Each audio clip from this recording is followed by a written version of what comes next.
चलिए आइए चलते, कहां तक हुआ है? अकबर खत्म हो गया। अच्छा आज खत्म हो जाएगा। आज क्या कर दिया जाए, इसको खत्म कर दिया जाए अकबर, है ना। 1556 से 1600।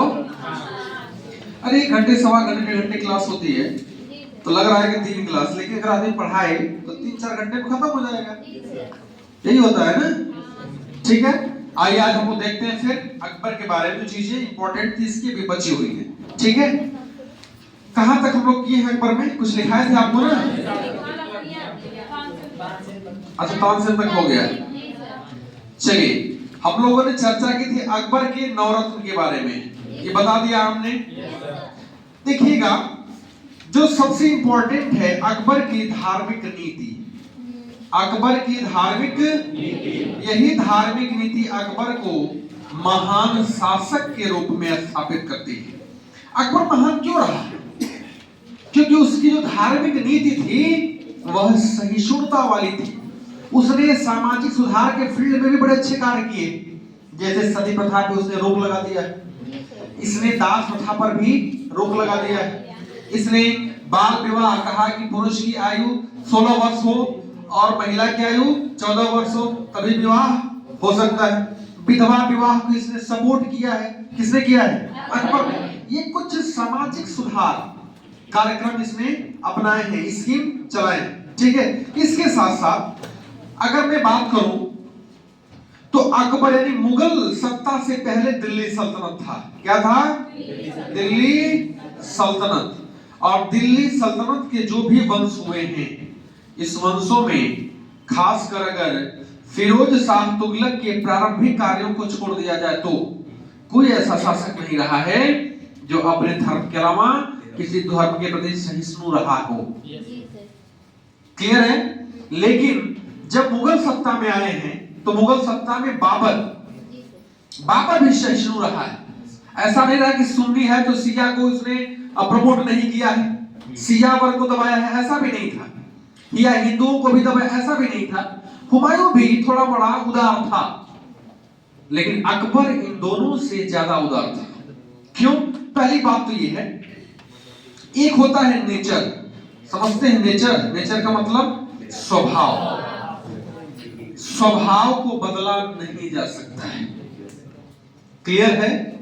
नेचर को बदला नहीं जा सकता, लेकिन उसमें कुछ परिवर्तन बदलना यानी पूर्ण रूप से उसको एक्सचेंज कर देना ये संभव नहीं है। उसमें परिवर्तन, जैसे मान लीजिए आपका स्वभाव, आप बहुत क्रोध करते हो, मान लीजिए सपोज दैट, बात बात में आप गुस्सा हो जाते हैं, लेकिन गुस्सा आप नहीं छोड़ेंगे, लेकिन बहुत समझाने के बाद हो सकता है कि थोड़ा गुस्से में नरमी आ जाए, आप क्षमा कर सकते हो, इस टाइप का। तो पहली बात तो ये है कि अकबर का स्वभाव थोड़ा सा क्या था? उदार था। क्या था? उदार था। क्यों उदार था? क्योंकि इसके जो पूर्वज थे, खासकर बाबर और हुमायूं, वो भी उदार थे। लेकिन सबसे ज्यादा उदारता इसको कहां से मिला है? इसको मिला है इसकी संगत से। किससे मिला है? संगत का मतलब इसके शिक्षक। शिक्षक में अगर मैं चर्चा कर दूं, पीर मोहम्मद याद आ रहा है? हालांकि बैरम खान तो उतना उदार नहीं था, ठीक है, उसको नाम नहीं लेंगे। अगला है अब्दुल लतीफ ईरानी। अब्दुल लतीफ ईरानी। अगला एक शिक्षक है मुनीम खान। मुनीम। लेकिन सबसे अधिक जो प्रभाव पड़ा है इसका पड़ा है अब्दुल लतीफ ईरानी का। किसके ऊपर पड़ा है? अकबर के, क्योंकि ये क्या है? शिक्षक है। मैं कह दूं कि मैं आज आपको पढ़ा रहा हूं, अगर मैं नैतिकता का पाठ पढ़ाऊं और मैं कह दूं कि नहीं देखिए ईमानदारी नैतिकता है, हमें अगर ईमानदारी से हम रहेंगे तो हमारे जीवन में कभी कोई कष्ट नहीं आएगा। हो सकता है जो सबसे बड़ा बेईमान हो, बैठा हो इसी में कहीं, अगर उसको मैं ये रोज बात बताऊं कि नहीं ईमानदारी एक अच्छा वैल्यू है, ईमानदारी से व्यक्ति का चरित्र में निखार आता है, तो हो सकता है धीरे धीरे उसके मन में क्या आ जाए? परिवर्तन। गांधी क्या कहते थे? गांधी के सत्याग्रह, गांधी कहते थे कि हम हृदय परिवर्तन करना चाहते हैं, हम मारना मार नहीं करना चाहते हैं। आप ऐसा वर्क करो कि सामने वाले का हृदय क्या हो, चेंज हो जाए, तो वह आपके ऊपर अत्याचार, तो कहते थे सविनय अवज्ञा आंदोलन करो, असहयोग आंदोलन चलाओ। कौन कहते थे? गांधी। तो कहीं ना कहीं शिक्षा से अकबर को नैतिकता मिली, शिक्षा से अकबर को सहिष्णुता मिला। क्या मिला? सहिष्णुता। और सबसे इंपॉर्टेंट जो इसको संगत का प्रभाव इसके ऊपर रहा है, वो रहा है सूफी संतों का। किसका रहा है? सूफी। और सूफी संतों में जो सबसे इंपॉर्टेंट सूफी संत थे, सूफी संत शेख सलीम। शेख सलीम, इसके अलावा शेख मुबारक, शेख मुबारक, इसके अलावा शेख मुबारक के दो पुत्र थे, अबुल फजल और दूसरे थे फैजी। क्लियर है? आपको पता है कि शेख सलीम चिश्ती के, हालांकि ये सूफी संत थे, इन्हीं के नाम पर अपने पुत्र का नाम क्या रखा था? सलीम। हालांकि कहा गया, आजकल ही देखते हैं एक ट्रेंड है। ट्रेंड क्या है कि मान लीजिए अगर शादी हुआ, 5 साल तक बच्चा पैदा नहीं हुआ, ठीक है, लोग क्या करते हैं, आज भी अंधविश्वास इतना है कि लोग मेडिकल ट्रीटमेंट छोड़ करके किसी बाबा के पास चले जाते हैं। और बाबा क्या कहता है? बाबा कहता है लड़का तो होगा ही नहीं, लड़की भले हो सकती है, लेकिन लड़का इसको नहीं हो सकता। क्यों? क्योंकि इसके घर वालों ने कुछ पहले का दिया हुआ है। मानते ना मानते? शिशु ट्रेन में चलता है कि चलता? ट्रेन में चलता है। लेकिन कहा गया कि अकबर को पुत्र नहीं पैदा हो रहा था, लेकिन शेख सलीम की कृपा ऐसी हुई कि उसको एक पुत्र पैदा हुआ। कौन? सलीम। जो सबसे बड़ा पुत्र था ना सलीम, जहांगीर। और किससे था पैदा? जोधा बाई से। ठीक है, तो नाम क्या रख दिया उसका? सलीम। कौन रखा? अकबर। तो समझ रहा है ना, यहां से भी इसको मिली सहिष्णुता, यहां से भी मिली, और कुछ संतों से मिली है। किसको? अकबर को। ठीक है, और इसी सहिष्णुता के कारण इसने सभी धर्म, उस समय जो धर्म थे, खासकर पारसी था, ईसाई था, जैन था, हिंदू था, और सर्वाधिक प्रभावित हुआ है हिंदू धर्म से। किससे हुआ है? एक तो इस धर्म को जानने का जो माध्यम है वो जोधाबाई से विवाह भी है। जोधाबाई से विवाह। अगर आप इस मूवी को देखिएगा तो आपको चलेगा पता कि अकबर के महल में जोधाबाई ने एक अलग से हिंदू मंदिर बना रखा था, तो उसे बहुत कुछ चीजें वहां से मिली। ठीक है, तो हिंदू धर्म से बड़ा प्रभावित था। यह हिंदू के दशहरा, होली, बसंत ऋतु का जो स्टार्टिंग होता है, उस मौसम में भी इसने भाग लिया है। कौन? अकबर। तो सबसे इंपॉर्टेंट चीज इसकी ये है, किसने इबादत खाना कहां बनवाया? फतेहपुर सीकरी में। किसने? इबादत का मतलब क्या होता है? पूजा करना। यानी एक तरीके क्या था? पूजा गृह था। क्या था? पूजा गृह था। और इसमें कहा जाता था कि पहले सिर्फ मुस्लिमों को ही इसमें आने की अनुमति थी। यानी मुस्लिम जो उलेमा थे, मुस्लिम जो धर्मगुरु थे, पहले वही आते थे और इस इबादत खाने में धार्मिक चर्चा होती थी।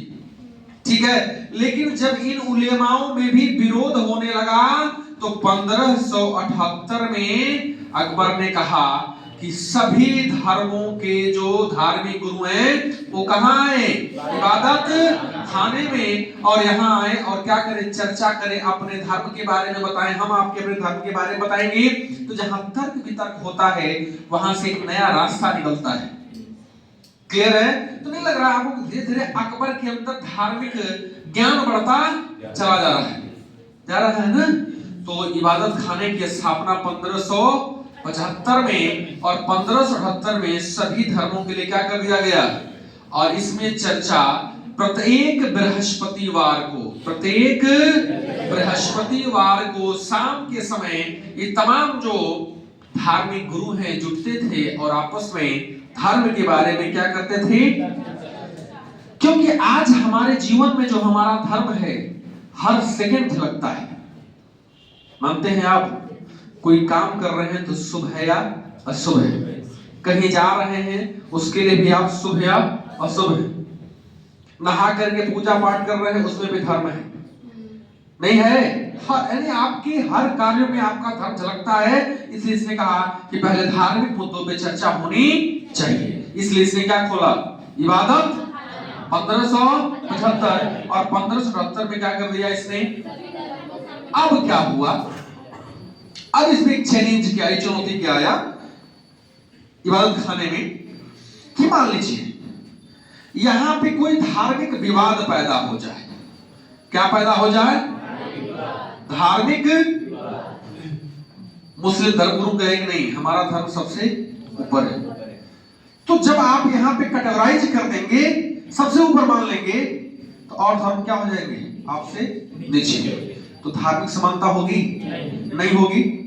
एक सीनियरिटी, एक जूनियरिटी, तो हो सकता है धार्मिक उन्माद हो जाए, सौहार्द का भाव क्या हो जाए? खत्म हो जाए। तो उसने कहा अकबर ने कि अब बात ऐसे नहीं बनेगा। यहाँ जो समस्या आ रही है इसको अगर सल्टाना हो तो सल्टाने के लिए एक धार्मिक अधिकारी होना चाहिए। धार्मिक अधिकारी जो बताएगा कि कौन सही है कौन गलत है, किसके धर्म की बातें सही हैं किसका गलत है। जैसे मान लीजिए अगर आज कोई मामला कोर्ट में जाता है और अगर एक जज उसको सुलझा नहीं पाता है तो एक संवैधानिक पीठ बनती है 5 लोगों की, चीफ जस्टिस उसमें शामिल होता है और वो बहुमत से निर्णय देता वही मान्य हो जाता है। तो यहाँ जो मामला गड़बड़ हो जाएगा तो जो पहले धार्मिक विवाद को सुलझाने के लिए कौन होगा? धार्मिक अधिकारी होगा। और यह धार्मिक अधिकारी फतेहपुर सीकरी की जो जामा मस्जिद है उसी में वो रहता था और उसी की बात को माना। लेकिन कहा अकबर ने कि ये भी गड़बड़ है। ये क्या है? गड़बड़ है। इसने कहा कि अब हम बताएंगे कि क्या सही है और क्या गलत है। और इसे कहा गया मजहर। क्या कहा गया? 1579 में मजहर की क्या कर दी उसने? घोषणा कर दी। कहा कि धार्मिक विवादों के मामले में अंतिम निर्णय अकबर का होगा और किसी मौलवी का, किसी सैयद का, किसी धार्मिक गुरु का कोई मतलब नहीं। इसका मतलब लग रहा है धीरे धीरे कि अकबर को धार्मिक ज्ञान के बारे में जानकारी बढ़ रही है, नहीं बढ़ रही है? अब उसने क्या कहा? अब उसने कहा कि इन सब के अलावा सभी धर्म के बारे में जब जान गया, इसने कहा कि सभी धर्मों का क्या करते हैं हम? समन्वय। समन्वय क्यों करेंगे?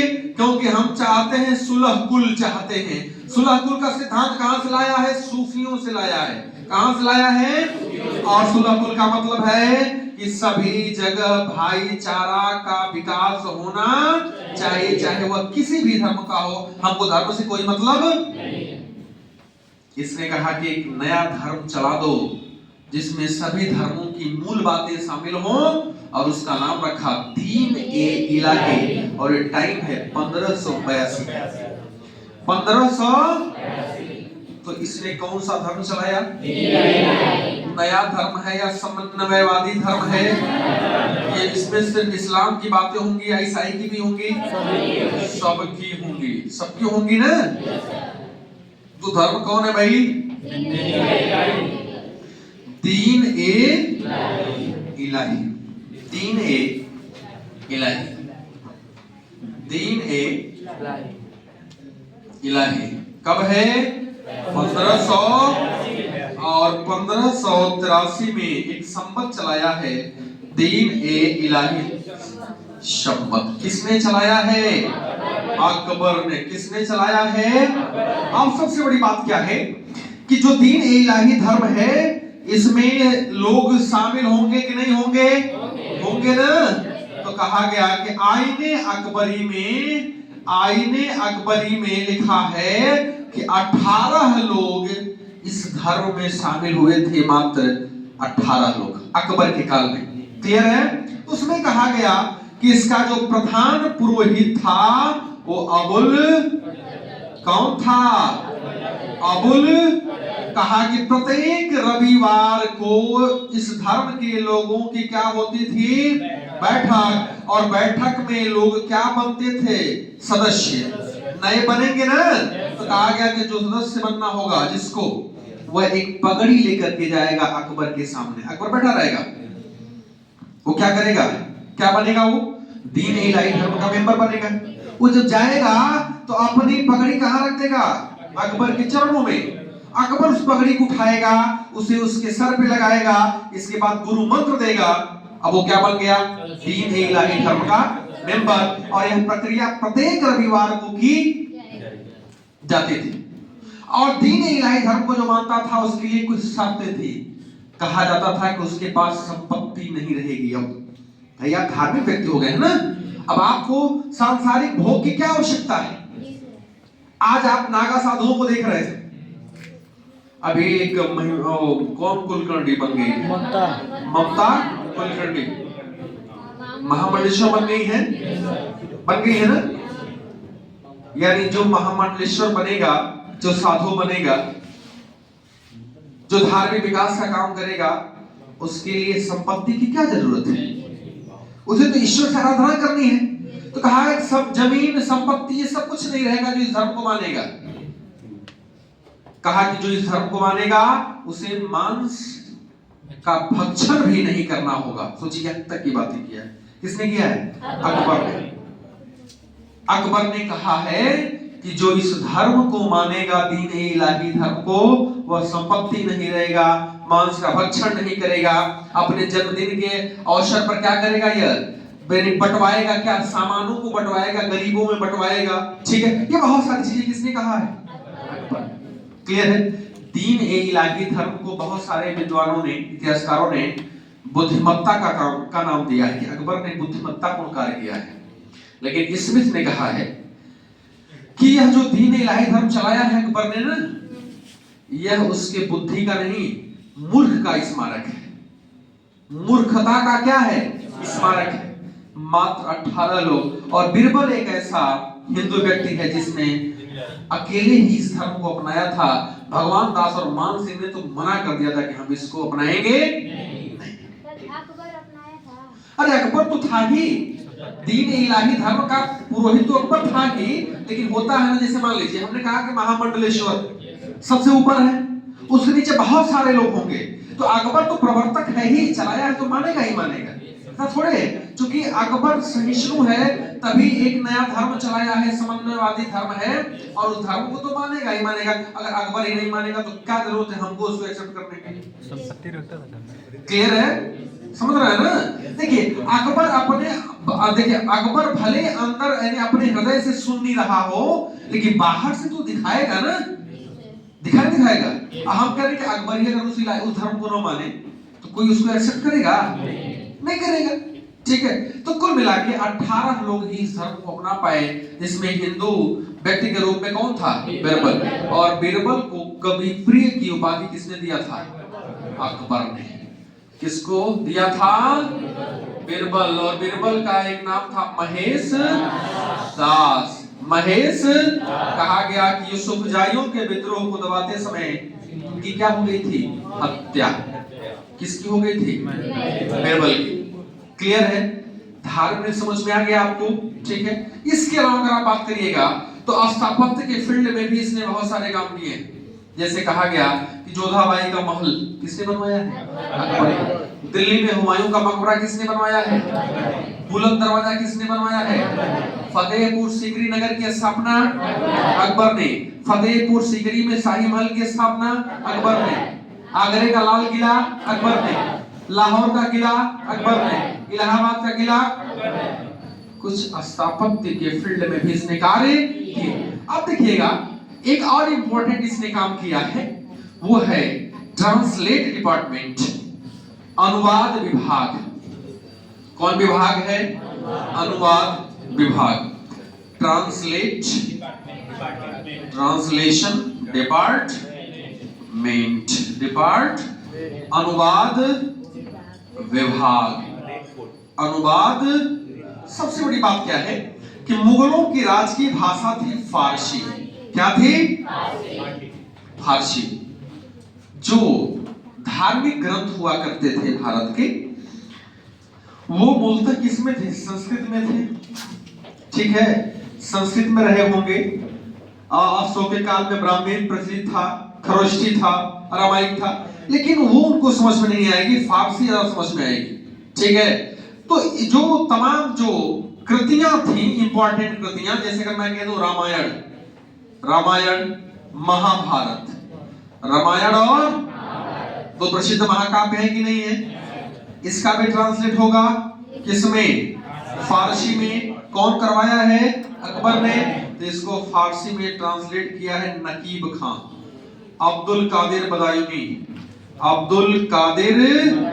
बदायूनी, और एक है शेख सुल्तान।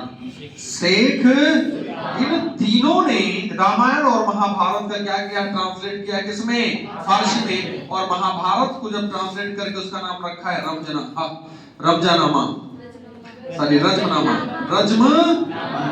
रजमनामा। किसका है ट्रांसलेशन? ये किस भाषा में है? कौन कौन किया? नकीब खां, अब्दुल कादिर बदायूनी और शेख सुल्तान ने। क्लियर है? डिपार्टमेंट कौन सा है ये? Translation department. किसने गठित किया है? अकबर ने। क्लियर है? इनकी राज की भाषा। इसके अलावा पंचतंत्र नाम पता है आपको ना? किसने लिखा है?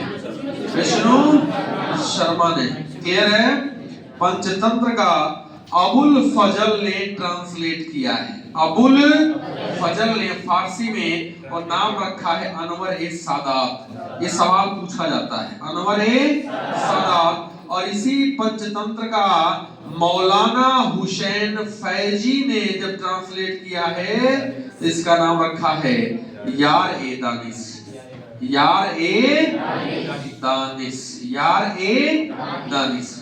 क्लियर है? इसके अलावा आपको पता है कि अब्दुल रहीम खान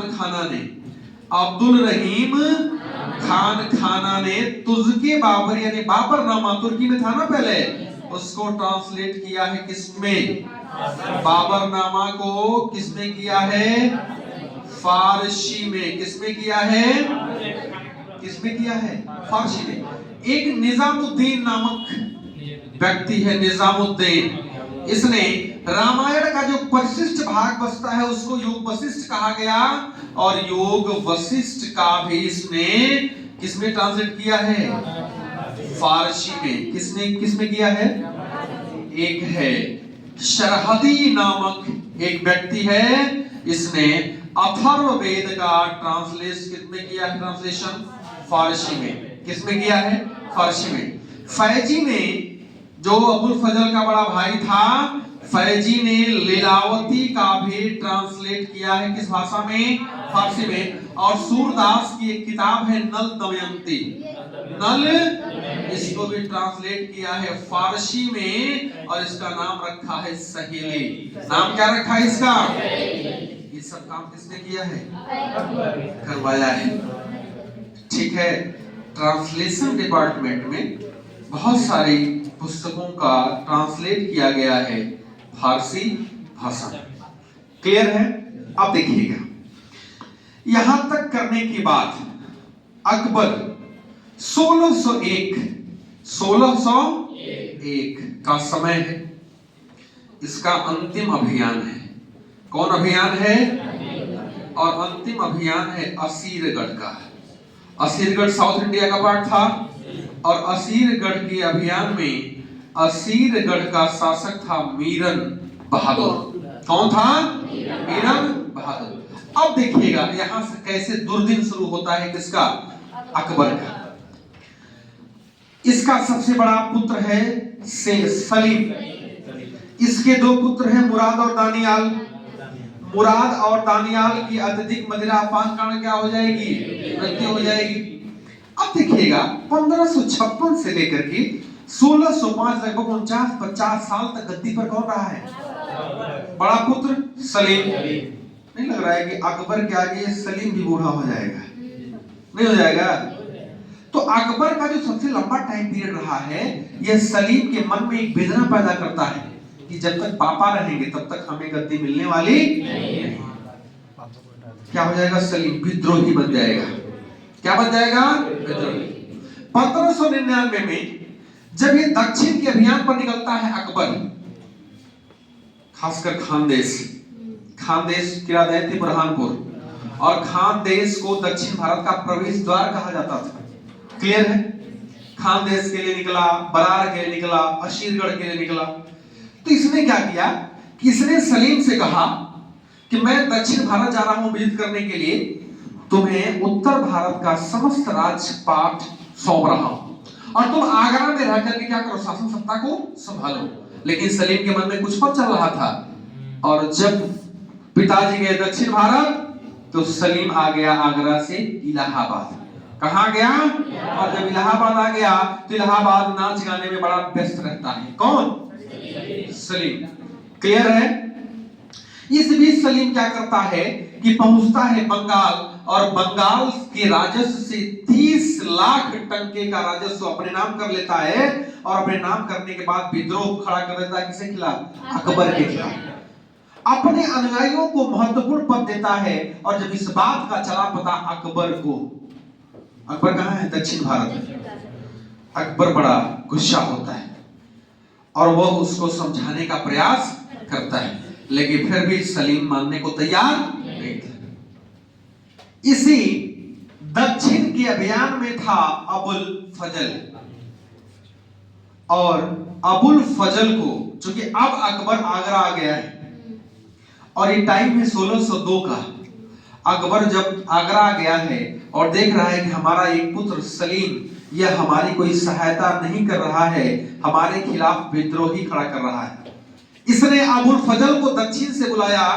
किसकी सहायता करने के लिए? अकबर की। और यह बात जब चला पता सलीम को, तो सलीम ने 16 अक्टूबर 1602 ईस्वी में रास्ते में ओरछा का सरदार था वीर सिंह बुंदेला, उसने क्या कर दी? अबुल फजल की हत्या कर दी।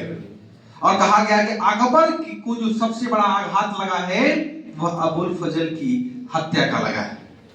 अब इस पे अकबर ने एकदम सुनिश्चित कर लिया कि हम इस बार सलीम को कड़ा दंड देंगे। ये कहा गया कि सलीम की दादी थी सलीमा बेगम, उसके समझाने पर अकबर मान जाता है। तब तक इधर अकबर की मां की मृत्यु होती है, यानी सलीम के दादी की मृत्यु होती है, आता है आगरा, और आगरा आने के बाद तब समझाता बुझाता है। तो अब यह आगरा छोड़कर कहीं गया नहीं, और तब तक टाइम होता है 1605, अक्टूबर 1605। कहा जाता है कि अक्टूबर 1605 यानी 4 अक्टूबर 1605 को इन सब आघातों के कारण अकबर को अतिसार की समस्या होगी, बीमारी अतिसार। हालांकि उसका जो हकीम अली था, जो डॉक्टर था, वो समझ नहीं पाया, और उसकी 25-26 अक्टूबर से क्या हो गई? मृत्यु हो गई। रात को क्या हो गई? यानी रात को क्या हो गई? उसकी मृत्यु। किसकी होगी मृत्यु? अकबर की। अकबर की मृत्यु का जो सबसे बड़ा कारण रहा है वह अबुल फजल की मृत्यु, सलीम का विद्रोही होना, और उसके पहले 1593 में शेख मुबारक भी मर चुका है, 1595 में फैजी भी मर चुका है। यानी शेख मुबारक, फैजी, अबुल फजल जो करीबी थे सब मर गए हैं। सलीम क्या हो चुका है? विद्रोही हो चुका है। इन सब की चिंता ने क्या कर दिया है? अकबर को बीमार कर दिया है। और अकबर कब मर गया है? अक्टूबर 1605। इसकी क्या हो गई है? क्लियर है? ये सब कहानी किसके बारे में है? ये सब देख लीजिए, काम क्या हो जाएगा आपका, खत्म हो जाएगा।